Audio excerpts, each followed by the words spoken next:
본문의 말씀은 암송 구절이에요. 암송하시기를 바랍니다. 자, 우리 사람은 누구나 다 복을 받고 평안히 살기를 원합니다. 그래서 우리는 서로 복 받으세요. 예, 축복합니다. 이렇게 인사들을 나누기도 하죠.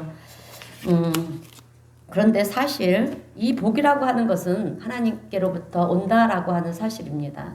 아멘.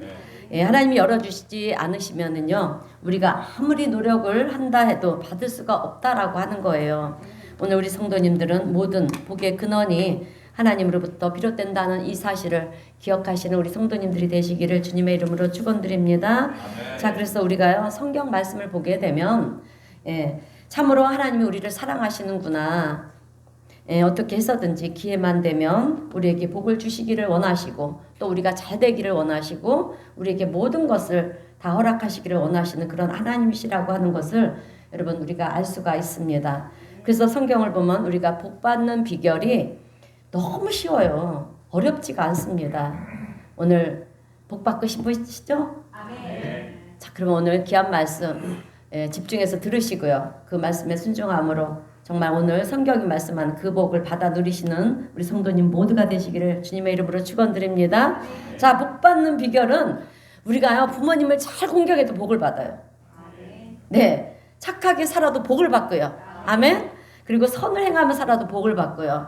하나님을 경외해도 하나님을 경외해도 복을 받고요. 또 우리가 정직하게 살아도 복을 받습니다. 예, 하나님은 어떤 상황에서 또 우리가 기회가 되면 우리에게 복을 주시려고 하시는 하나님이시다라고 하는 거예요. 우리가 성경 말씀을 읽다 보면 이것을 깨닫게 됩니다. 그런데 성경을 안 읽기 때문에 이 복을 우리가 놓치고 있는 거예요, 여러분. 자, 그러면 어떤 복을 주시는가? 신명기 28장을 보면 여러분 축복에 대해서 쭉 열거가 되고 있어요. 이 말씀은 올 한 해, 우리 2024년 올 한 해 첫 번째 우리 교회에 주신 말씀이고요. 우리 성도님들에게 주신 말씀이에요. 반드시 이 말씀대로 하나님이 역사하실 거니까 믿고 따르시기만 하시기를 바랍니다. 네. 자, 우리 다 함께 신명기 28장 1절에서 6절 말씀 한번 읽어보겠습니다. 시작.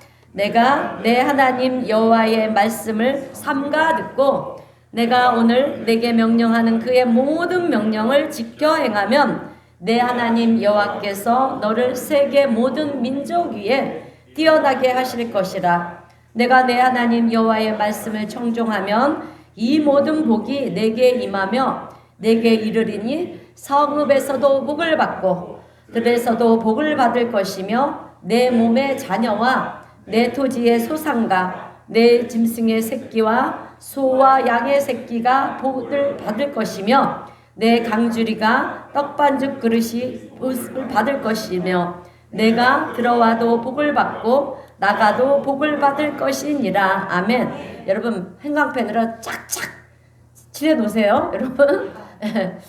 자, 이런 복을 받을 것이다.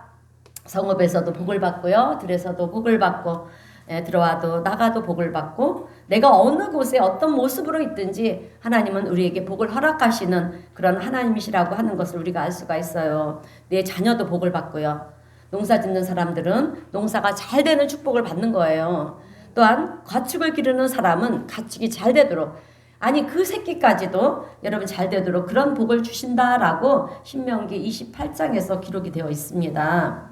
한마디로 말하면 이래도 복을 받고요, 저래도 복을 받게 하시기를 원하시는 것이 오늘 우리를 향하신 하나님의 마음이라고 하는 거예요.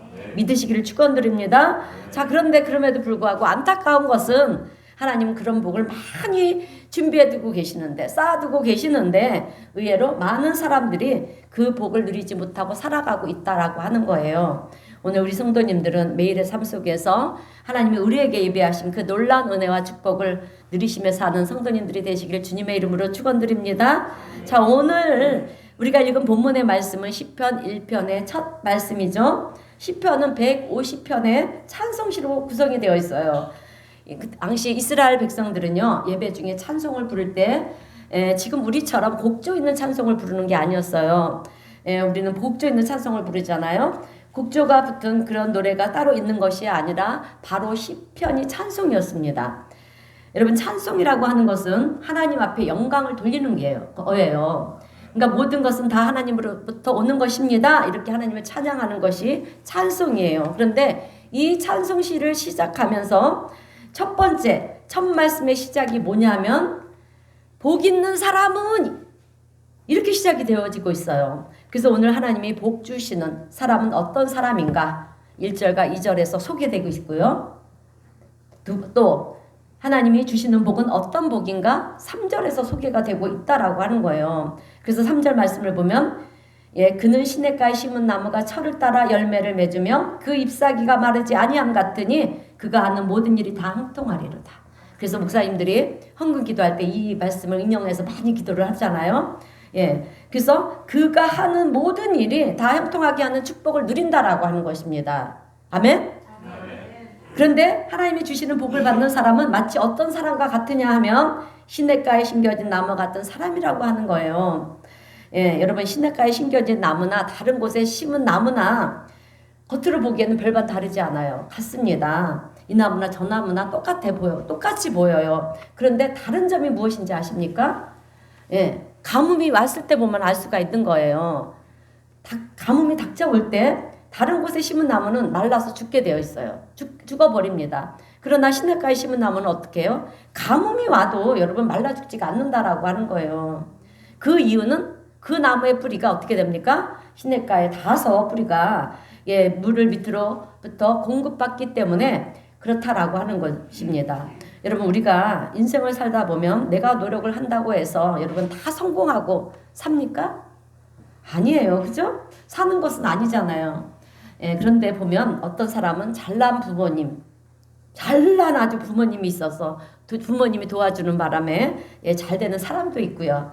또 때로는 권력을 가진 사람이 나의 지인이기 때문에 그 사람의 도움을 받아서 잘 되는 사람도 있고 또 돈이 많은 사람이 나를 후원해줘서 그렇게 하는 일마다 형통케 되는 사람들이 있어요. 그래서 그런 사람들을 보면 우리는 어떻습니까? 내 주변에는 아무 사람도 날 도와줄 사람도 없고 그죠? 저 사람들은 도와주는 사람이 저렇게 많으니 얼마나 좋을까?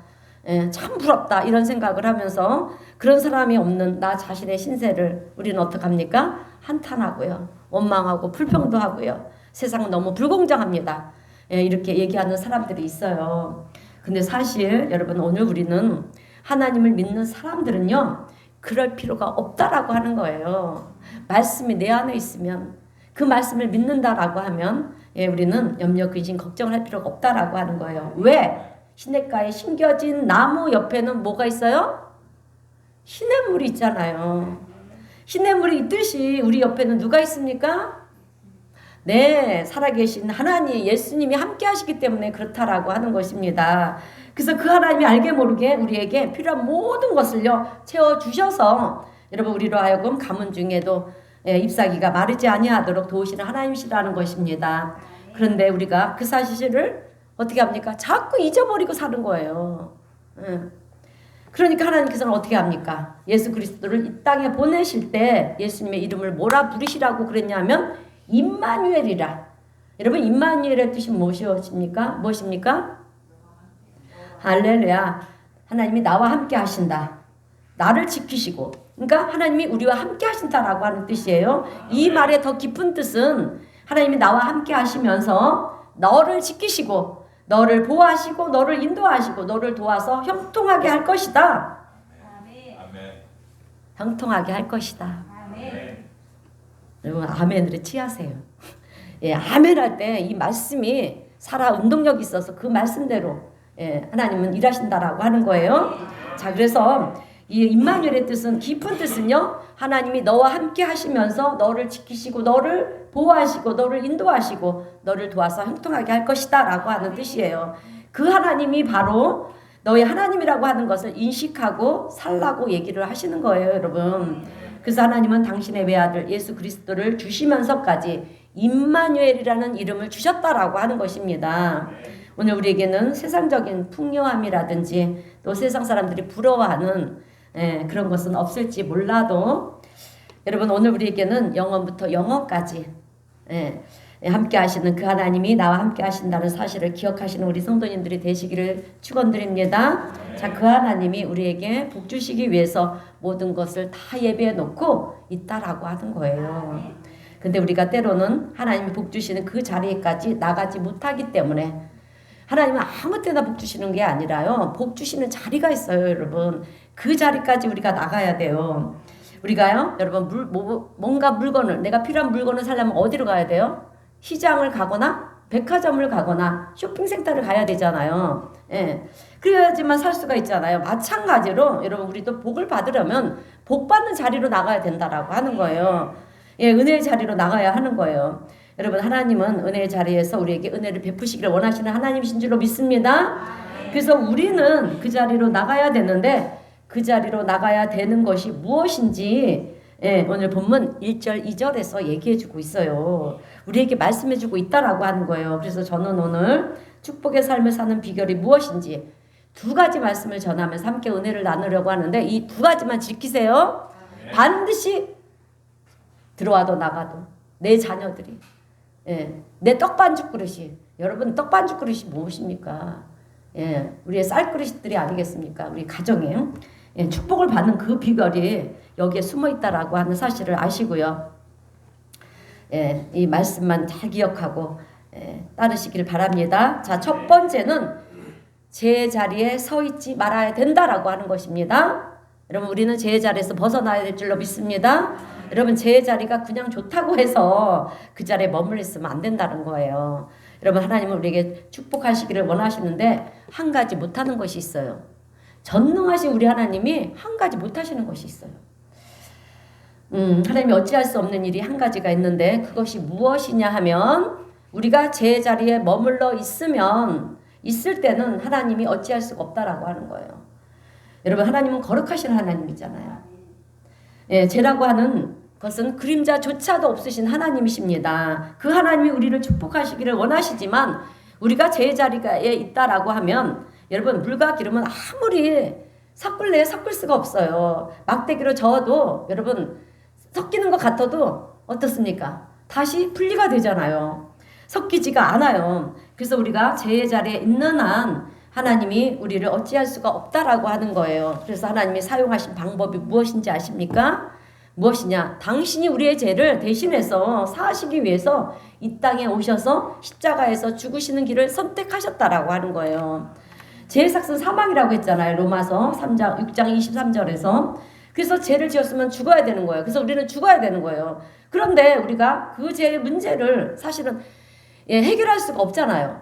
해결해야 되는데 해결할 수가 없어요. 그래서 하나님께서 선택하신 방법은 하나님이, 예, 대신은 우리 예수님이 우리 대신해서 십자가에서 죽어 주신 거예요, 여러분. 그래서 우리에게 구원의 길을 열어 주셨다라고 하는 것입니다.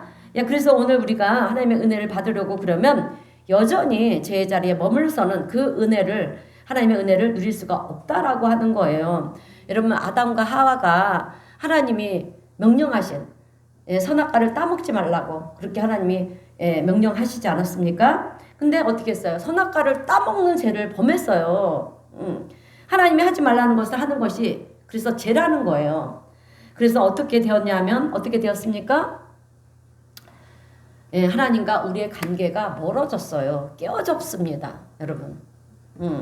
예, 분리가 될 수밖에 없었어요. 그래서 하나님과 우리가 화해할 수 있는 그 길은 우리가 죄를 회개하는 것밖에 없어요.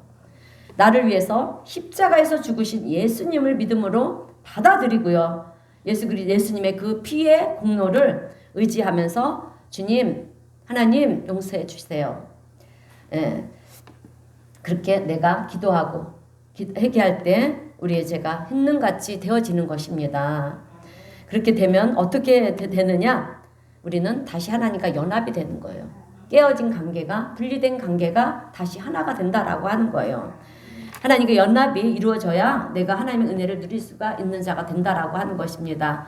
여러분, 누가복음 15장 11절 이하의 말씀을 보면, 여기 안 나왔어요. 돌아온 탕자의 이야기가 나오잖아요. 근데 이 돌아온 탕자가 여러분 집을 떠났을 때는, 아버지 집을 떠났을 때는 어떻게 되었습니까? 하나님의 은혜를 받을 수가 없었어요. 그러나 집으로 돌아왔을 때 하나님의 은혜와 사랑을 누렸다라고 하는 것입니다. 그런 것처럼 우리가 하나님의 은혜, 축복을 원한다라고 하면 하나님의 은혜가 있는 자리로 나가야 된다라고 하는 거예요. 여러분, 제 자리는 때로는 우리를 어떻게 합니까? 달콤하게 해요. 우리에게 이익을 주는 것 같기도 하고요. 또 짜릿함도 주기도 하고, 그리고 나에게 만족을 주는 것 같아도 그 자리에 있으면 잠시 동안은 이 죄가 주는 그런 어떤 즐거움을 누릴 수 있을지는 모르지만, 여러분, 하나님이 우리에게 베푸시는 은혜는 우리가 누릴 수가 없다라고 하는 거예요. 그렇기 때문에 우리는 그런 세상적인 유혹들을 뿌리치고요, 하나님 앞으로 나가야 되는 것입니다. 창세기 12장을 보면 하나님께서 아브라함을 부르세요. 아브라함을 부르실 때 갈대아 우르에서 잘 먹고 잘 살고 있는 아브라함에게 그것을 떠나라, 그것을 나와라, 이렇게 얘기를 하시는 거예요. 여러분, 그 당시에 갈대아 우르는 우리나라로 말하자면 서울과 같은 아주 큰 도시입니다. 그러니까 모든 것이 풍족하고 먹고 살기에 문제가 없는 그런 사람들이 모여있는 그런 도시였어요. 그러니까 아브라함도요, 그곳에서 뭐 집을 짓고 잘 먹고 잘 살고 있었습니다. 근데 하나님은 그런 거 다 버리고요, 나와 함께 새로운 인생을 시작하자. 너의 고향 친척 아비 집을 떠나라. 떠나게 하시는 거예요. 왜 떠나게 하시냐 하면 사실 갈대아 우르는요, 우상을 숭배하는 도시였어요, 여러분. 그리고 아브라함의 아버지 데라는 무엇을 하는 사람이었습니까? 우상을 만들었던 사람이에요. 그래서 우상을 만들어서 그것을 숭배하게 만들고, 또 우상을 숭배하다 보면 여러 가지 필요한 것들이 있지 않겠습니까? 결국에는 죄를 짓고 사는 그런 도시가 바로 갈대아 우르였어요. 그래서 하나님은 내가 너를 축복하기를 원한다. 그런데 네가 제 자리에서 축복받는 받는 것은 나는 원하지가 않아. 그러니 그것을 떠나라. 떠나서 나와 함께 새로운 곳으로 가자. 하나님은 아브라함을 그렇게 부르시고요, 아브라함에게 축복하기 위해서 그것을 떠나라고 말씀하셨다라고 하는 거예요. 출애굽기도 마찬가지예요, 여러분. 출애굽기는 여러분 이스라엘 백성들이 애굽이라고 하는 그 당시에 가장 번성한 도시가 애굽이었어요. 지금의 이집트입니다, 애굽은.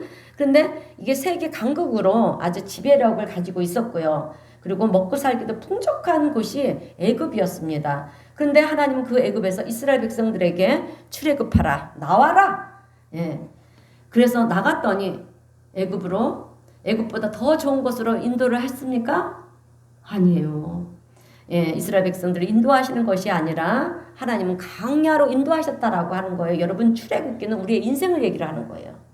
우리가 하나님을 믿는다고 해서 다 바로 축복받고 바로 정말 어떻게 막 부하게 되고 막 이렇게 되는 것이 아니라, 여러분, 우리가 이 출애굽은 생각해 보세요. 우리는 세상 사람들로 살았잖아요. 하나님의 자녀이기 전에 마귀의 자녀로 살았어요. 그런데 이제 예수님을 내 구주로 영접하고 하나님 믿기로 우리가 선언하면서 주님 앞에 나와서 우리가 믿음 생활을 할 때 하나님 우리를 어떻게 합니까? 갈아엎는 거예요, 여러분. 그게 출애굽기예요. 그래서 강야로 내보내는 거예요. 그러나 강야로 나갔지만 그들이 배고파서 굶어 죽었다는 말씀 있습니까? 옷이 다 헐었고 신발이 없어서 그렇게 맨발로 다녔다는 얘기 없잖아요. 그래서 여러분, 그렇듯이 오늘 이 출애굽기도 우리의 인생을 반영하고 있다라고 하는 것입니다. 그래서 우리가 이 출애굽기를 통해서 우리가 깨달아야 되는 것은, 우리가 인생 강약길에 우리가 40년을 이스라엘 백성들이 그 40년을 돌았지만, 여러분, 우리는 우리의 믿음에 따라서 40년이 되든 40년을 10년으로 앞당길 수가 있고요, 10년을 1년으로 앞당길 수가 있고요, 1년을 한 달로 앞당길 수가 있다라고 하는 거예요. 이스라엘 백성들이 40년 동안 강야를 도는 것은요, 그들의 믿음이 없어서 그랬어요. 하나님이 그렇게 어떻게 했습니까? 가는 곳 먹을 것을 만나 메추라기를 먹여주시고, 물이 없으면 반석을 내서 물이 솟게 하고요, 그죠? 그들의 의복을 입히시고 막 그러셨잖아요. 그런데도 불구하고 그들이 얼마나 가는 곳마다 문제가 생기면 언방불평을 하지 않았습니까? 하나님의 기적과 이적을 베푸신 것을 보면서, 이번에도 하나님은 또 역사하실 거, 이렇게 믿음으로 가야 되는데 그들은 그냥 막 원망불평을 했던 거예요. 그러다 보니까 하나님은 아직까지 너네들이 멀었구나 하고 계속 뺑뺑이를 돌렸다는 거예요. 오늘 이거 이스라엘 백성들의 그 광야 40년을 보면서 야 나는 이렇게 가면 안 되겠구나. 빨리 깨달아야 돼요. 자, 그래서 이제 뭐 하나님 예굽보다 더 좋은 곳으로 하나님은 인도하실 줄 알았는데 광야로 인도하신 거예요. 그러니 이스라엘 백성들이 어떻게 해요? 자꾸 불평하고 불만했다라고 하는 것입니다. 하나님은 우리를 인도해냈으면 애굽보다 더 좋은 곳으로 인도하여 주셔야지. 애굽에서는 그래도 노동은 좀 힘들었지만 먹을 것이 많았다라고 먹고 살기에는 부족함이 없는 곳이었는데 지금 광야에서는 먹을 것조차 없는 곳이잖아요. 이렇게 그러면서 돌아가자. 다시 애굽으로 돌아가자.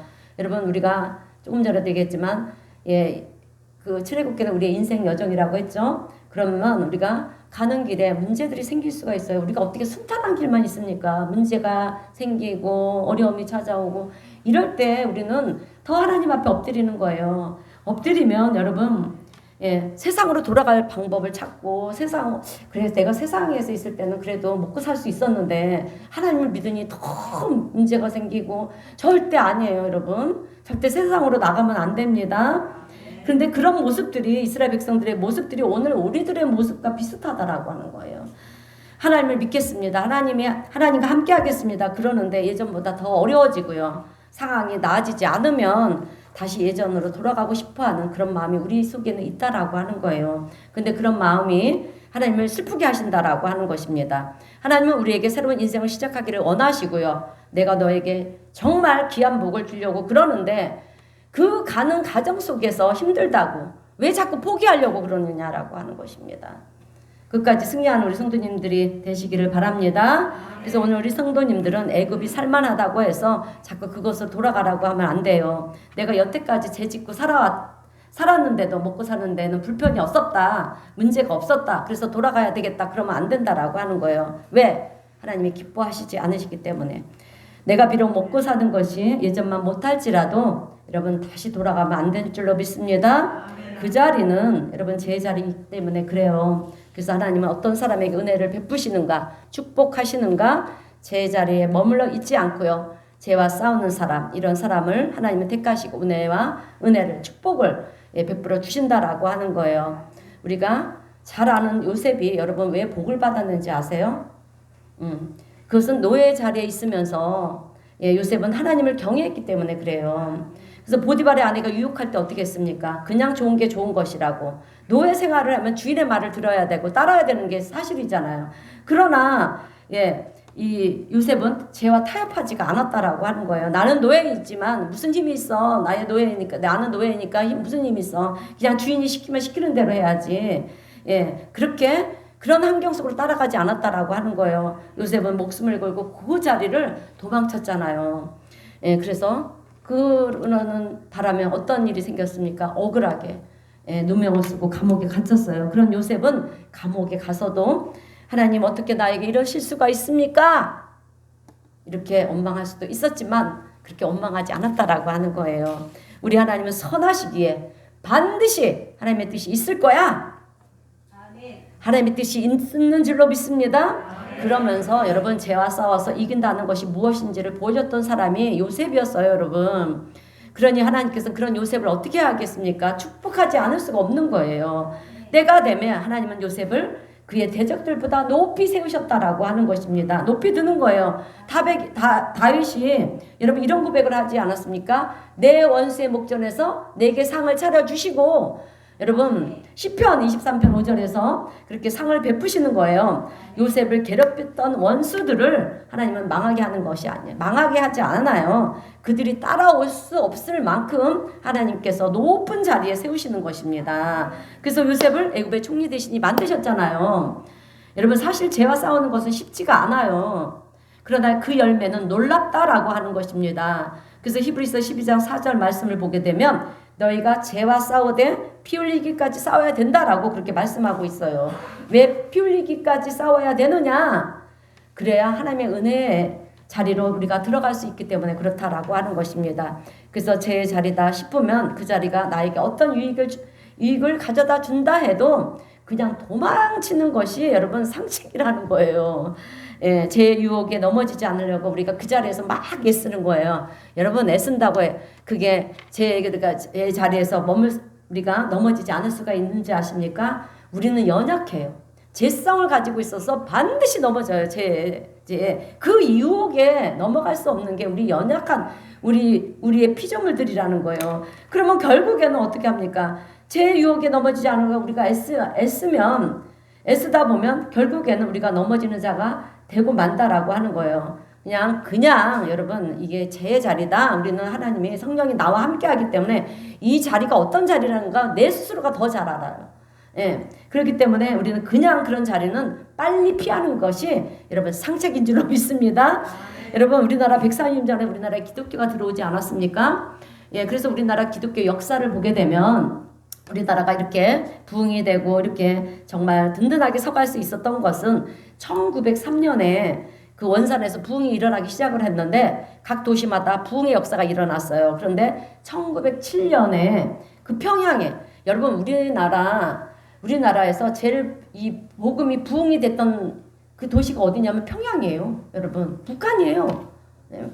그래서 그 평양에 있는 장대한 교회 장로교회가 있었는데 그 대부흥의 역사가 그곳에서부터 시작이 됐어요. 그런데 그 근본에는 뭐가 있었냐면 회개가 있었다라고 하는 거예요. 여러분 하나님은 회개하는 자 반드시 구원하시고 축복하시는 줄로 믿습니다.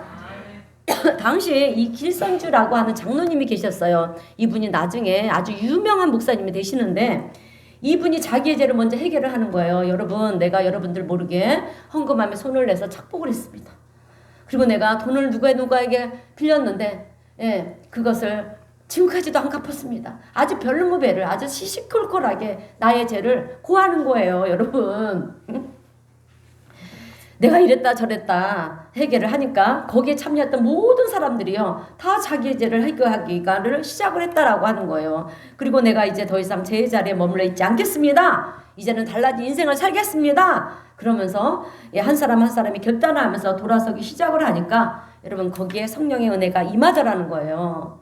임하는데 마치 기다렸다는 듯이 그렇게 하나님께서 성령의 은혜를 여러분 폭포수와 같이 그렇게 부어주셨다라고 하는 것입니다. 그래서 그것을 계기로 한국교회가 단단하게 여러분 세워졌다라고 하는 거예요.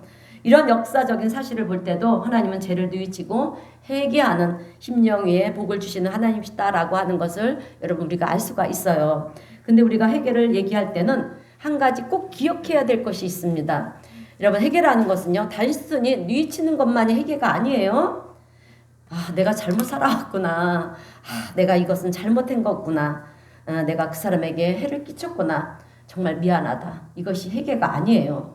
회개를 헬라어 언전으로 보게 되면 메타노니아라고 하는 것인데 여러분 메타노니아는 쉽게 말하면 유턴이에요. 유턴. 예, 우리가 차를 몰고 가다가 내가 목적지를 정해놓고 가는데 그 목적지를 지나쳤어요. 그럼 어떻게 해야 됩니까? 유턴해서 다시 돌아와야 되잖아요. 유턴해서 돌아와야 되듯이 내가 잘못한 길을 가고 있었으면 여러분 잘못된 길을 간 만큼 우리는 돌아와야 된다라고 하는 거예요. 메타노니아 회개라고 하는 것은 내가 잘못된 길을 걸어가고 있었구나 그러면서 계속해서 가는 것이 아니라 여러분 돌아서는 거예요. 돌아서서 다시 원래 자리로 돌아오는 것인 줄로 믿습니다. 그것을 우리는 회개라고 얘기를 해요. 그래서 회개에는 반드시 행동이 따라야 된다라고 하는 거예요. 말만 하는 것이 아니라 우리의 행동, 우리의 믿음이 따라가야 된다라고 하는 것입니다. 그래서 세례 요한이 유대인들을 향해서 뭐라 외쳤냐면 진짜 회개는 마태복음 3장 8절에서 진짜 회개는 회개에 합당한 열매를 맺어야 된다. 이렇게 얘기를 했어요. 그래서 우리가 회개에 합당한 열매를 맺고요. 제 자리에 머물러 있지 않고 돌아서게 되면 하나님께서는 그 시냇가에 심겨진 나무가 받는 그런 혜택을 우리에게도 허락하신다. 아멘. 허락하시는 줄로 믿습니다. 제 자리에 머물러 있지 않고서는 절대로 하나님의 은혜가 우리에게 임할 수가 없다라고 하는 거예요. 결국 죄는 예수님을 죽게 만들었잖아요. 여러분 하나님은 우리의 죄 문제를 해결해 주시기 위해서 당신의 생명을 우리에게 주셨어요. 여러분 아멘. 그것이 예수 그리스도의 십자가인 줄로 믿습니다. 그래서 우리는 죄를 값없이 여겨서는 안 된다라고 하는 거예요. 죄와 싸우되 피 흘리기까지 싸워야 된다라고 말씀하고 있어요. 그런데 이렇게 생각하는 분이 있어요. 아니 요즘 세상에 그렇게까지 하는 사람이 어디 있습니까?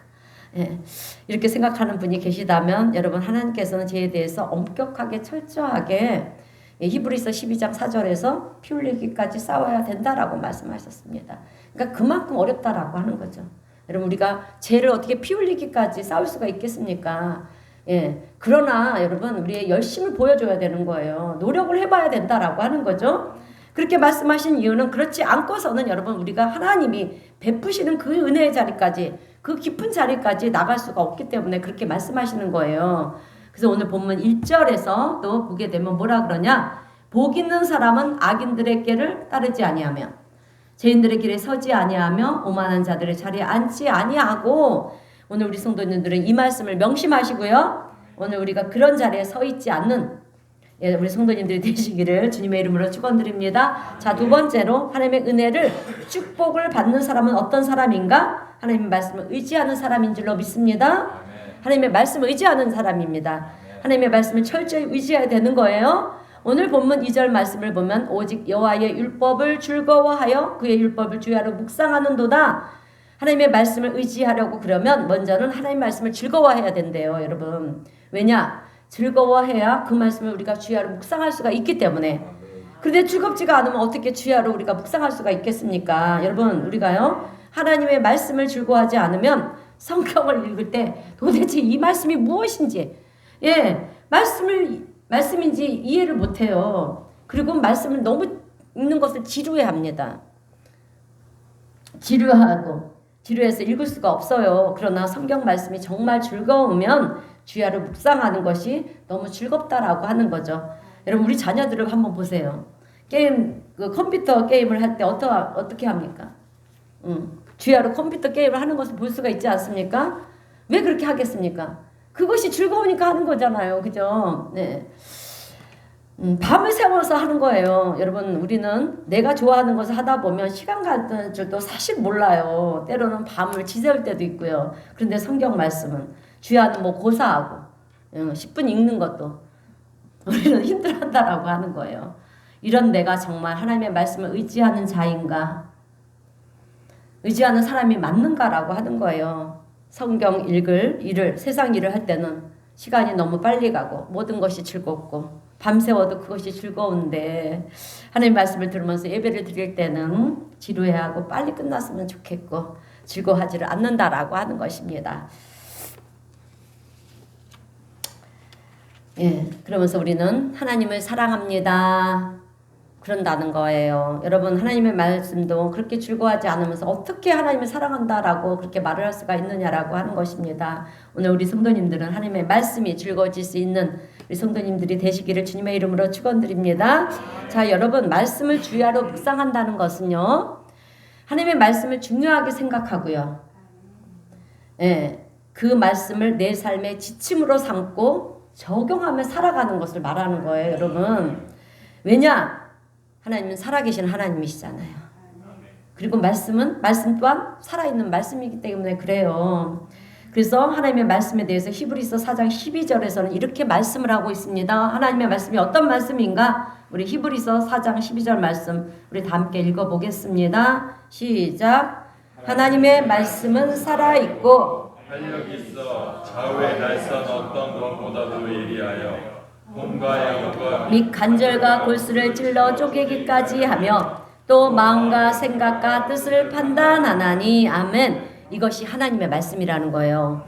살아있는 하나님의 말씀을 오늘 우리가 듣고 있는 줄로 믿습니다. 네. 여러분 성경 여러 곳에서는 하나님의 말씀을 여러 형상으로 나타내고 있어요. 그래서 하나님의 말씀은 어떤 말씀인가 하고 보면 어떤 말씀입니까? 무에서 유를 창조하신 말씀이에요. 창세기 1장을 보면 어떻습니까? 말씀으로 천지를 창조하셨잖아요. 그리고 로마서 4장 17절을 보면 하나님은 죽은 자를 살리시며 라고 말씀하셨어요. 죽은 자 누구입니까? 나사로를 살리셨잖아요. 그리고 없는 것을 있는 것으로 부르시는 하나님이시다는 거예요. 그러니까 없는 게 없는 것이 아니라 여러분 하나님이 있다라고 하면 여러분 있는 거라는 것입니다. 그래서 오늘 이 말씀을 우리가 마음속에 담고 살면서 살아있는 하나님의 말씀을 우리의 심령에 담고 있으면서 여러분 이것을 우리가 믿음으로 선포를 하는 거예요. 하나님의 말씀은 살아있는 말씀이기 때문에 우리 인생 가운데도 능력으로 역사하시는 말씀이라고 하는 것을 오늘 우리 성도님들은 기억하시고 선포하시기를 바랍니다. 그래서 우리는 입술의 권세를 여러분 잘 활용해야 돼요. 여러분 우리에게는 입에 권세가 있어요. 하나님의 형상대로 지음받은 우리에게는 하나님의 능력이 우리에게도 있는 거예요. 예, 그래서 우리가 하는 말에는 능력이 있는 권세가 있다라고 하는 거죠. 그래서 우리가 안 된다고 말하면 안 돼요. 된다라고 말을 해야 돼요. 안 되는 것도 된다라고 말씀하세요. 없다라고 말하는 것이 아닙니다. 없어도 있다라고 말씀하세요. 왜? 하나님이 주실 거니까. 예, 그리고 하나님이 도우실 것입니다. 협력과의 선을 이루어 주실 것입니다. 염려하지 마세요. 두려워하지 마세요. 하나님이 함께 하십니다. 이렇게 우리는 믿음으로 선포하는 저와 우리 성도님들이 되시기를 바랍니다. 그래서 우리 자녀들에게도요. 너는 누구를 닮아서 그러니 이런 얘기하면 안 돼요. 누구를 닮았겠습니까? 본인 당신들을 닮았지 누구를 닮았겠습니까? 예, 그리고 지혜가 없는 우리 자녀들한테 너는 지혜로운 아이가 될 거야. 너에게 하나님이 지혜를 주실 거야. 예, 여러분 지혜가 최고입니다. 딴 거 필요 없어요. 지혜가 있으면요. 여러분 세상 모든 어려움들 다 지혜롭게 이겨나갈 수 있고요. 그 지혜로 인해서 우리가 하나님의 지혜로 인해서 우리가 정말 모든 문제들이 해결될 줄로 믿습니다. 자, 여러분 믿음의 사람들은요. 그래서 보이는 대로 말하는 것이 아니에요. 하나님이 역사하실 것을 바라보면서 미리 감사하고요. 미리 선포하는 거예요. 믿음으로 선포하는 사람들이 바로 믿음의 사람이라고 하는 거예요. 그래서 아픈 사람에게는 아유, 아프니 이제 곧 돌아가시겠네요. 이렇게 얘기하면 안 돼요. 예, 하나님이 치료해 주실 것입니다. 예, 곧 건강해질 거예요. 이렇게 얘기를 해줘야 돼요. 그리고 어려움을 겪고 있는 사람들에게는 어떻게 해줘야 되겠습니까? 하나님이 도와주실 것입니다. 힘내세요. 예, 이렇게 믿음으로 우리는 선포하는 자가 되어야 될 줄로 믿습니다. 자, 그래서 오늘 우리 성도님들은 말씀의 권세가 나에게 있음을 분명히 기억하시기를 바랍니다. 근데 어떤 사람들은 모든 것을 냉철하게 분석하고 판단하면서 판단을 하는 거예요. 예, 그래서 이래서 안 됩니다. 저래서 안 돼요. 어렵습니다. 결론은 안 된다라고 하는 거예요.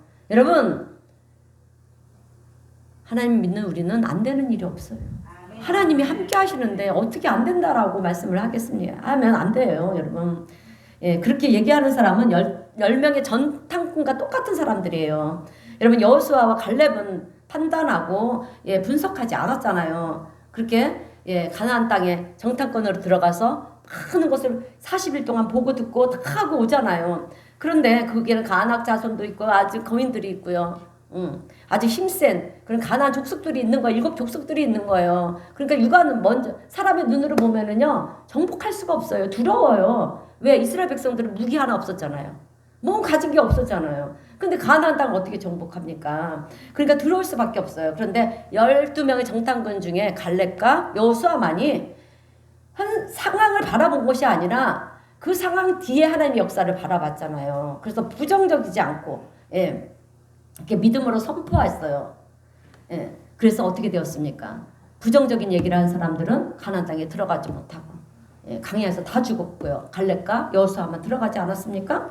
그들은 하나님의 유업을 받은 거예요. 가나안 땅을 정복하게 되었다라고 하는 거죠. 그래서 오늘 우리가 이 세상을 이기는 비결이 어디에 있느냐 하면 나에게 믿음이 있느냐라고 보는 나에게 믿음이 있느냐. 여러분 올해 우리 성도님들의 믿음을 보겠습니다. 올해 뭐 특별한 축복을 못 받는 분들은 그만큼 믿음이 없는 걸로 적어 보겠습니다. 반드시 믿음으로 하나님의 놀라운 은혜를 축복을 받는 우리 성도님들이 되시기를 바랍니다. 그리고요 하나님의 말씀은 죽은 자를 살리시고 없는 것을 있게 만드시는 그 하나님의 말씀이 내 안에 있으면 여러분 우리는요 그래 하나님은 죽은 자를 살리시는 하나님이시여 그렇게 믿고요. 또 그 살아있는 말씀이 내 안에 있는 우리는요 믿음으로 선포하는 자가 되어야 되는 거예요. 그래서 우리는 자녀들을 축복해야 되고요. 나라 민족을 위해서도 여러분 축복하는 것입니다. 우리나라 대한민국을 하나님은 도와주실 것입니다. 축복하실 것입니다. 왜? 이 나라 이 민족 안에는 여러분 기도하는 사람이 많기 때문에 그래요. 그래서 엘리야 한 사람의 기도로 인해서 어떻게 되었습니까? 그 땅에 3년 반 동안 비가 오지 않았잖아요. 비가 내리지 않아서 얼마나 가물었습니까? 근데 그 한 명의 기도자로 인해서 하나님은 비를 내리셨다라고 하는 거예요.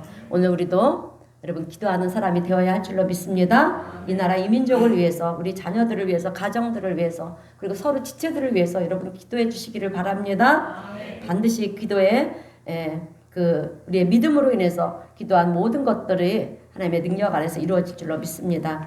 여러분 우리 하나님의 말씀 속에는 여러분 생명의 능력이 있습니다. 그래서 말씀을 들으면요 우리는 살아나는 역사가 일어난다라고 하는 거예요. 돌멩이를 땅에 심으면 묻으면 여러분 그 돌멩이한테서는 아무것도 나오지가 않아요. 그러나 생명이 들어있는 씨앗을 여러분 죽는 것 같아 보여도요 100년이 지난 씨앗이라 할지라도 여러분 그 씨앗을 땅에 묻으면 어떻게 됩니까? 싹이 나잖아요. 뿌리가 내리고 싹이 나잖아요. 싹이 납니다. 하나님의 말씀이 그래요. 우리의 밭에 하나님의 말씀이 떨어지면 여러분 그 말씀이 뿌리가 내려지는 거예요. 뿌리가 내려져야 우리가 믿음이 자라고요. 싹이 나고 열매를 맺어서 우리가 수확을 거둔다라고 하는 거예요. 그래서 우리의 마음밭은 어떤 밭이 돼야 되느냐? 옥토밭, 자갈밭, 그런 가시나무밭 이런 밭이 되는 게 아니에요. 그래서 우리가 주일날 성전에 오면 회개를 해야 돼요. 먼저 회개를 하고 참마음으로 회개를 하고 하나님 지난 한 주간도 주님 제가 이러이러한 죄를 졌어요. 부끄러운 죄를 하나님 기대치에 못 미치는 삶을 살았습니다. 그리고 회개를 하는 동시에 성령 하나님이 우리 내 마음에 강박한 내 마음을 기경을 하시는 거예요. 갈아엎는 거예요. 그래서 옥토밭이 되게. 그래서 그 말씀 주일날 주시는 말씀이 내 말씀에 떨어져서 뿌리가 내리고 또 뿌리가 내림으로 내가 한 주간 그 말씀을 적용하면서 살아갈 때 그 말씀이 그대로 역사하시는 은혜를 우리가 받아들이게 되는 줄로 믿습니다. 근데 이제 이렇게 열매를 맺는 말씀이고요. 또 하나님의 말씀은 만물을 복종케 하는 말씀이잖아요. 그래서 예수님이 풍랑을 만났을 때 어떻게 했습니까? 풍랑아 잠잠해라. 그죠? 그래서 풍랑이 잠잠했어서 그렇게 만물을 복종하는 말씀이라는 거예요. 그리고 예수님께서 또 악한 영들을 귀신 들린 영한테 뭐라고 어떻게 했습니까? 귀신 들린 자를 향해서 귀신아 떠나가라. 그래서 귀신이 떠나갔고요. 이렇듯 하나님의 말씀은 모든 만물을 복종시키는 말씀이라고 하는 것입니다. 이렇게 우리에게 유익이 되는 말씀이기 때문에 오늘 우리는 하나님 말씀을 대할 때 이 말씀 속에 삶의 대답이 있다. 삶의 답이 있다. 이 말씀이 결국 나를 이끄시는 말씀이다. 이 말씀이 정답이다. 이렇게 하나님의 말씀을 신뢰하고요. 평생을 하나님의 말씀만을 의지하는 우리 성도님들이 되시기를 바랍니다. 근데 세상에서는요 그렇게 사는 우리가 어리석게 보일 수도 있어요. 근데 그것이 아니잖아요. 여러분 노아가 하나님의 명령을 받고요 어떻게 했습니까? 방주를 어디다 지었습니까? 산에다 지었잖아요. 배를 만들었을 때 사람들은 노아를 어떻게 했습니까? 어리석은 자 아니야? 저 바보 아니야? 아니 배를 어떻게 산에다 만들어? 바다 근처에든가 아니면 강가 부근에서 배를 만들어야지. 그래서 요즘 말로 말하면 왕따를 시켰잖아요. 근데 마지막에 어떻게 되었습니까? 여러분 비가 쏟아질 때 그죠? 비가 막 노아의 방주 앞으로 사람들이 몰려오지 않았겠어요? 살려달라고 제발 문 좀 열어달라고 아마 그랬을 거예요. 그런데 때는 늦어버렸다라고 하는 거예요. 창세기 7장 4절 말씀을 보면 하나님께서 40주야 그러니까 40주야가 뭡니까? 40일 동안 밤낮으로 비를 쏟아 부었잖아요. 여러분 하루만 계속 비가 와도요 어떻게 막 범람하잖아요. 그런데 40일 동안에 그 밤낮으로 비가 쏟아졌으니 어떻게 했습니까? 다 쓸어버렸다라고 하는 거예요. 비를 쏟아부어서 다 쓸어버렸잖아요. 그리고 어떻게 했습니까? 노아와 아내와 그 자녀들 그 8명만 구원을 받았어요. 여러분 이제 설교를 마무리하겠습니다. 여러분 오늘 복받는 사람은 어떤 사람이냐?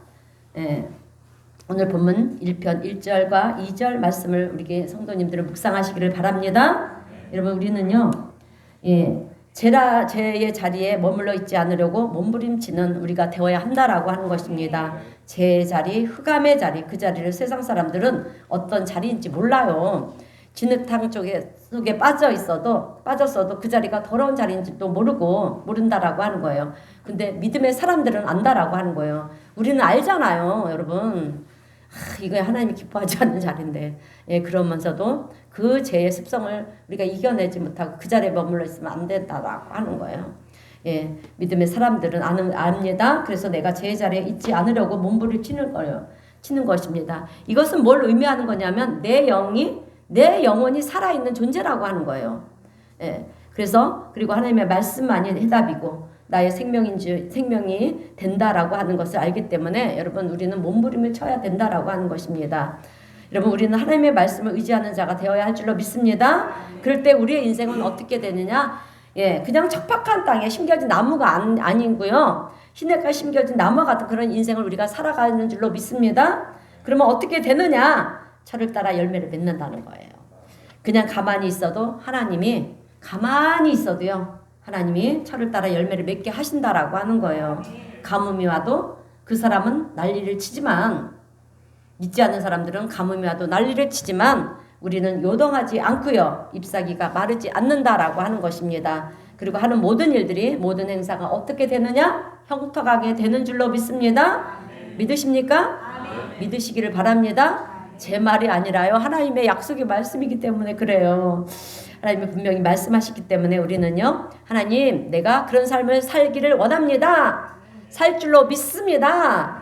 예, 그러면서 하나님은 우리에게 말씀하시는 거예요. 그렇게 우리가 얘기하면 앞에 선행 조건을 지켜라. 여러분 앞에 선행 조건이 무엇입니까? 두 가지라고 했어요. 오늘 두 가지만 지키면 되는 거예요. 첫 번째는 아멘. 그래요. 제 자리 명령을 지키면서 제 자리에서 떠나야 되는 거예요. 서지 않아야 됩니다. 그리고 두 번째는 하나님의 말씀을 즐거워해야 돼요. 예, 즐거이 주야로 묵상하시기를 바랍니다. 예, 그리고 적용하면서 살아가시기를 바랍니다. 그러할 때 하나님께서는 우리에게 약속하신 여러분 시냇가에 심겨진 나무와 같은 그런 축복을 우리에게 허락하시는 하나님이 되시는 줄로 믿습니다. 오늘 우리 성도님들은 하나님이 나와 함께 하신다는 이 분명한 믿음을 가지시고요.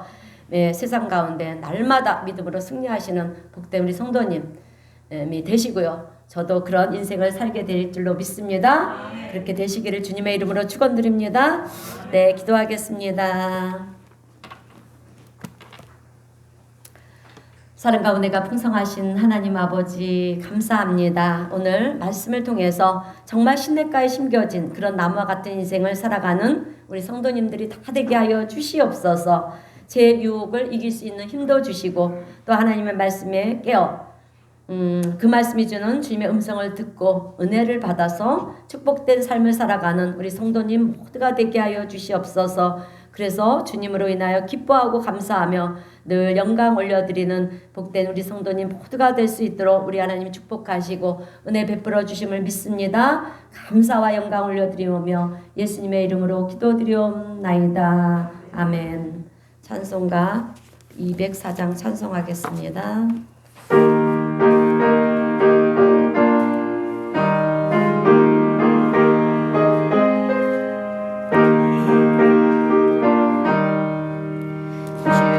말씀 듣고서 은혜 나는 자는 반석 위에 짐졌고 집을 지은 같아.